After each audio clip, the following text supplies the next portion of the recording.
Eng ko'p uchraydigan ginekolog kasalliklar qaysi? Hayz siklidagi muammolar, jinsiy yo'llardan keladigan ajralmalar eng ko'p uchraydi hozirgi kunda. Молочница nima? U nima uchun qaytalanishi mumkin? Молочница, ya'ni zamburug' o'sha mahalliy immuniteti tushib ketishi natijasida hamda ayollarimizda xo'jayinlari bilan, ya'ni erlari bilan birga davolanmasligi natijasida yana qaytalanaveradi. Eroziya qanchalik xavfli? Eroziya qaysidir ma'noda xavfsiz, qaysidir ma'noda xavfli kasallik hisoblanadi. Agar ayolimizda VPC infeksiyasi aniqlansa, bu keyinchalik rak holatlariga olib keladi. Xumdonlar polikistozi nimasi bilan xavfli? Homiladorlikka xalal beradi, folikuli yetilib yorilolmay qoladi. Endometriozning asosiy belgilari nima?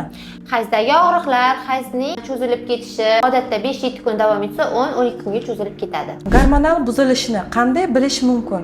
Hayz siklining o'zgarganidan, yuzga husnbuzarlar chiqqanidan, soch to'kilishi hamda tanada tuklanishlar ko'payganidan.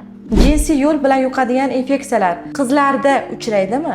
Uchraydi, shaxsiy gigiyena qoidalariga rioya qilishmasa qizlarda ham kuzatiladi. Hayz sikli qancha bo'lishi kerak? 21 kundan 35 kun orasida bu norma hisoblanadi. Nega yiliga bir marta ginekologga ko'rinishi shart? Chunki yuqorida ko'rsatilgan kasallarni oxirgi darajaga olib kelmaslik uchun, asoratlarni oldini olish uchun 6 oy demaymiz, 1 yilda bir marta ginekolog nazoratidan o'tishingiz shart.